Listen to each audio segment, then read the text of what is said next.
علامہ بغدادی صاحب اور دیگر جو ہمارے ذمہ داران تھے، سب سے ایک ہی سوال، پتہ نہیں ان سے ہوا ہے یا نہیں، ہمارے پنجاب میں جتنے بھی گرفتار سے ان سے یہی پوچھتا تھا لیڈروں سے کہ آپ کو پیسے کون دیتا ہے؟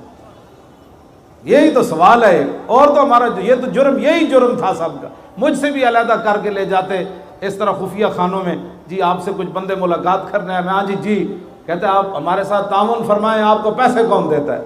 میں نے کہا آپ بتائیں ہمیں کون دیتا ہے، آپ بتائیں کون دیتا ہے، آپ بتائیں، میرے فون پر تو ٹیپیں آپ نے لگائی ہوئی ہیں، آپ بتائیں کون دیتا ہے؟ کہتا ہے ہمیں مل ہی نہیں نہ رہا، آپ تعاون فرمائیں۔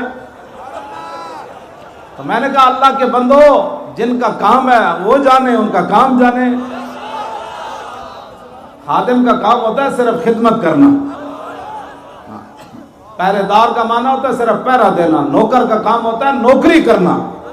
باقی دنیا میں جس کی بھی جو ملازمت کرتا ہے اس کو تنخواہ نہیں ملتی، تو جن کی ہم نوکری کرتے ہیں،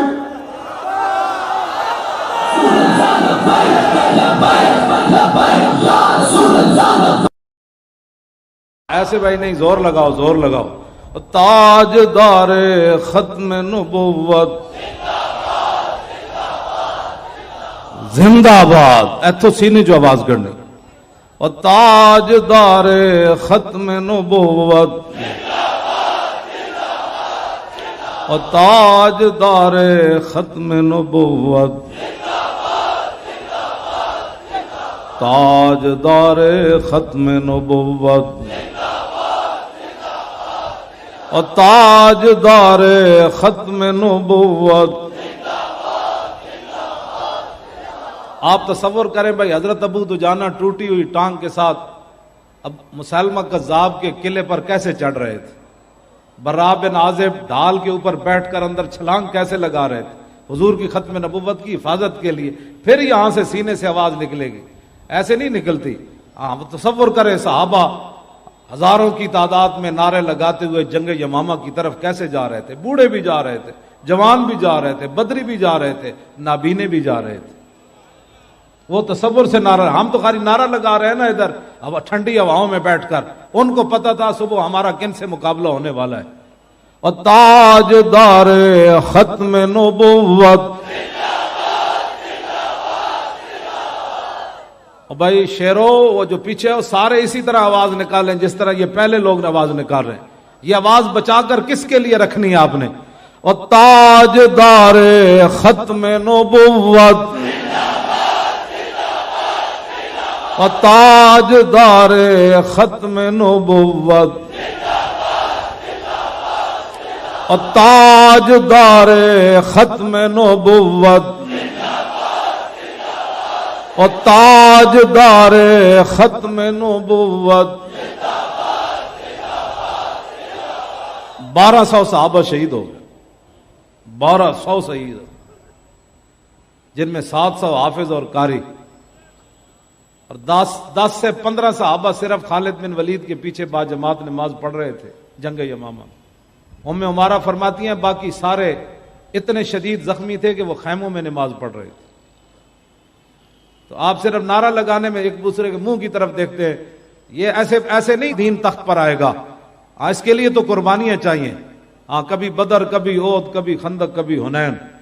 بدر سے بڑھ کر زیادہ خوفناک منظر احد میں ہوا، پھر احد سے بڑھ کر پھر خندق میں ہوا، وہاں تو روٹی کا مسئلہ بن گیا، پیٹ پر پتھر باندھ لیے صحابہ نے، ٹھنڈی ہوا چل رہی، 25,000 کا لشکر آ گیا۔ علیکم بسنتی و سنت الخلفاء، یہ ہے سنت مصطفیٰ۔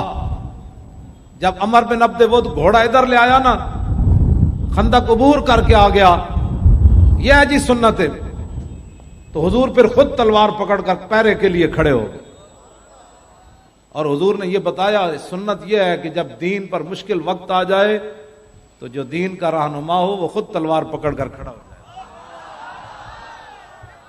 ہاں جی یہ ہے۔ لبیک لبیک یا رسول اللہ، لبیک لبیک لبیک یا رسول اللہ، لبیک لبیک لبیک یا رسول اللہ، لبیک لبیک لبیک یا رسول اللہ۔ ہاں زور کی بھی قضا ہوئی ہے، عصر کی بھی قضا ہوئی ہے، مغرب کی بھی قضا ہوئی ہے، اور پھر عشاء حضور نے صبح آخری ٹائم جا کر پڑھی۔ تو یہ بھی علیکم بسنتی و سنت الخلفاء کہ جب دین پر مشکل وقت آ جائے تو پھر حضور نے خود بھی خندق کھودی ہے. اور یہ تو پڑھ کر میں ویسے بھی روتا ہوں رات کو کہ حضرت انس بن مالک کہتے ہیں حضور نے خندق کھودی بھی ہے اور پھر مٹی بھی اپنے پشت مبارک پر اٹھائی ہے. یہاں بڑا قیمتی ہے مولوی خاتم، اگر اس کو ہتھکڑیاں لگ گئیں تو پھر کیا ہوا؟ ہمارے لوگ جی حضرت صاحب کو ہتھکڑی لگ گئی، تو میں نے کہا امام الانبیاء نے تو یہاں مٹی اٹھائی اور ایک بار نہیں اٹھائی. حتی وارت تراب و بیاض بطنی. برا بن عازب کہتے ہیں آپ کا جسم مبارک چاندی کی کیا حیثیت ہے، اس سے بڑھ کر حضور کا جسم مبارک سفید تھا.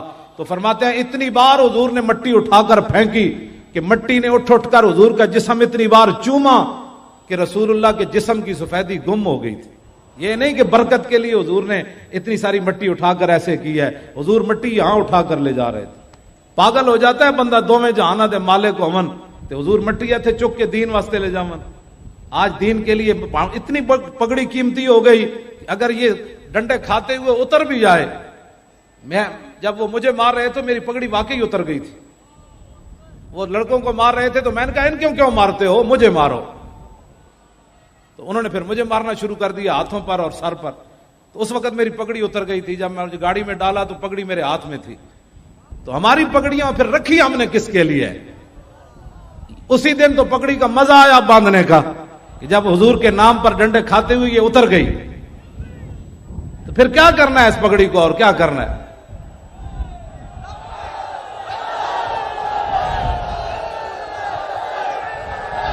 رسول اللہ لبیک لبیک لبیک یا رسول اللہ لبیک لبیک لبیک یا رسول اللہ لبیک لبیک لبیک یا رسول اللہ لبیک لبیک لبیک یا رسول اللہ لبیک لبیک لبیک یا رسول اللہ. یہ کوئی ایسی باتیں نہیں ہیں ہم نے کیا کیا، کچھ بھی نہیں کیا، ہم سے مراد آپ سارے ہیں، کچھ بھی نہیں کیا. دانت تو میرے نہیں ٹوٹے، اگر یہ ٹوٹ جاتے تو پھر یہ بھی سلامت ہے اور یہ بھی حضور کے لیے رکھے ہوئے ہیں. میں ان کی صفائی اسی نیت سے کرتا ہوں، کبھی موقع آیا تو یہ بھی پیش کر دیں گے. ہاں میں دانتوں کو بیماری اس لیے نہیں لگنے دے رہا، بس مکمل صفائی رکھتا ہوں اپنے دانتوں کی. اور دانتوں کی صفائی مسواک کی ہے. میں نے کبھی پیسٹ استعمال نہیں کی. بالکل میرے دانت سارے سلامت ہیں، ان کو کوئی کیڑا مکوڑا نہیں لگا ہوا.